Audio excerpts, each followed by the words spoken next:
Hello दोस्तों, नमस्कार। हमारे जितने भी ईपीएस 95 पेंशन धारक हैं, आप सबका हमारे नए वीडियो में स्वागत है।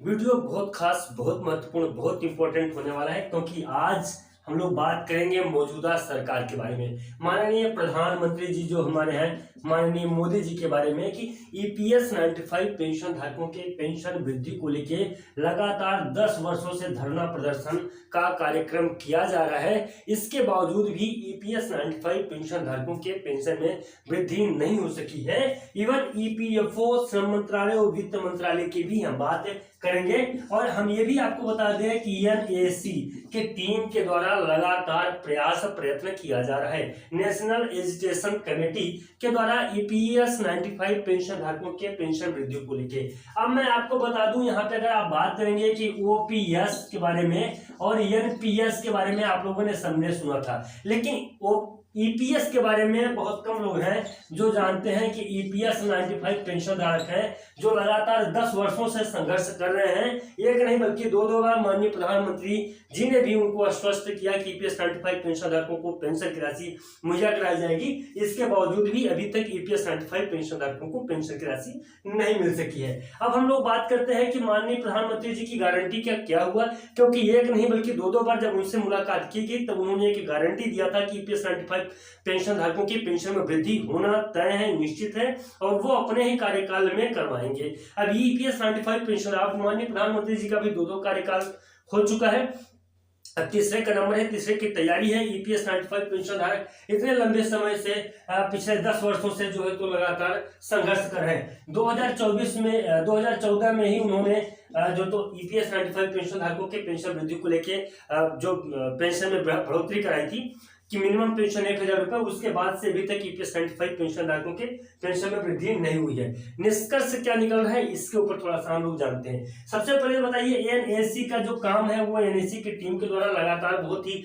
अच्छे से, चाहे माननीय कमांडर अशोक रावत जी हो, चाहे रजावत सर हो, भी रजावत सर वित्त मंत्रालय में मिल के आए हैं, तो इनका जो काम है वो है ईपीएस 95 पेंशन धारकों के पेंशन में वृद्धि को किस प्रकार से कराया जाए, वो पूरा ये देख रहे हैं। क्या कहां से इनको पैसा मिल सकता है, बजट कितना हो सकता है, कितना बजट उनको लग सकता है, किसको कितना पेंशन की राशि मिलनी चाहिए, यानी कि जो डिमांड है वो डिमांड पूरा ये कर रहे हैं और जेन्युइन डिमांड है। इस डिमांड की सराहना ईपीएफओ स्वयं कर चुका है, श्रम मंत्रालय भी कर चुके हैं और वित्त मंत्रालय ने भी कर चुके हैं। ये इनके डिमांड को मानने को भी तैयार है। ऐतिहासिक आंदोलन में ईपीएस 95 पेंशन धारकों की जो समस्याएं थी वो समस्याएं आम पब्लिक तक पहुंची, नेशनल मीडिया के माध्यम से उसको सुना गया, देखा गया, और सभी जितने भी लोग हैं सभी न्यूज चैनलों के भी माध्यम से इसको प्रचारित किया गया। तो बहुत सारे लोगों के बारे में जो ईपीएस 95 पेंशन धारक है उनके बारे में मालूम पड़ा। हालांकि ईपीएस 95 पेंशन धारकों के बारे में सबको मालूम है, लेकिन उनके लिए लड़ाई कौन लड़ रहा है ये चीजें नहीं मालूम थी, ये चीजें पता होगी। हालांकि हमारे जैसे पता नहीं, बहुत सारे न्यूज चैनल्स हैं, मीडिया है, जहां पे ईपीएस 95 पेंशन धारकों के पेंशन में किस प्रकार से वृद्धि की जा सकती है उसको लेके वो लोग हमेशा बातें करते रहते हैं। तो मालूम है ही, कहीं ना कहीं ये सारी चीजें पता होती रहती हैं। अब जो 10 वर्षों से 2014 में पहले हुआ था, जहां पे मिनिमम पेंशन को 1000 रुपये माननीय प्रधानमंत्री जी के ही द्वारा किया गया था, और ईपीएस 95 पेंशन धारकों के लिए जब 2 बार उनसे मुलाकात किया गया, शायद एक 2018 एक 2021, तो ईपीएस 95 पेंशन धारकों के पेंशन कुछ लगता है गलत हो रहा है, 2021 2023 है क्या, एक बार इसको मैं कंफर्म करके बताऊंगा आपको। तो ये जो माननीय प्रधानमंत्री जी की बात थी, तो उसी समय जब उनको द्वारा बोला गया था कि ईपीएस 95 पेंशन धारकों के पेंशन में वृद्धि वो स्वयं करवाएंगे, बहुत जल्द करवाएंगे।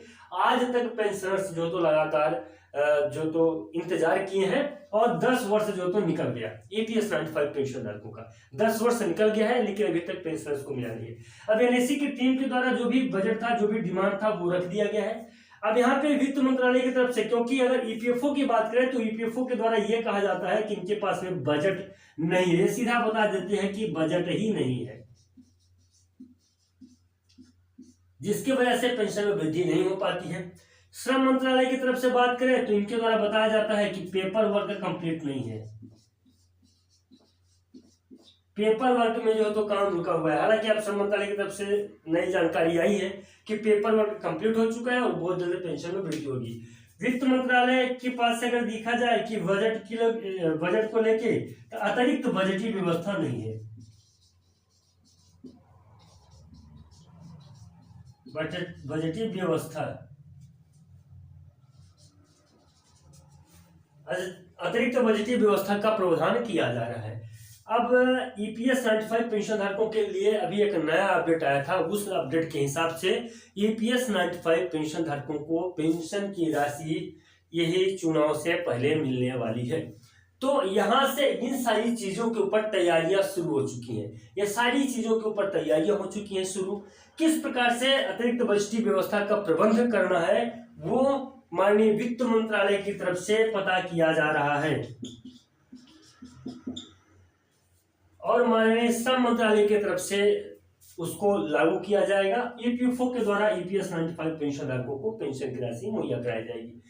श्रम मंत्रालय के द्वारा ही ये जो है तो बिल भी प्रस्तुत किया जाएगा, तब जाके ईपीएफओ पेंशन में वृद्धि का फाइनल डेट देने वाले हैं। तो ये सारी चीजें हैं ईपीएस 95 पेंशन धारकों के पेंशन वृद्धि को लेकर ताजा तरीन अपडेट। बाकी उम्मीद करता हूँ कि जानकारी आपको अच्छी लगी होगी। अगर जानकारी आपको अच्छी लगी हो तो प्लीज चैनल को सब्सक्राइब करिएगा, अपना प्यार दीजिएगा, आशीर्वाद दीजिएगा। मिलते हैं नई वीडियो में और नए अपडेट में, तब तक के नमस्कार, जय हिंद, जय भारत।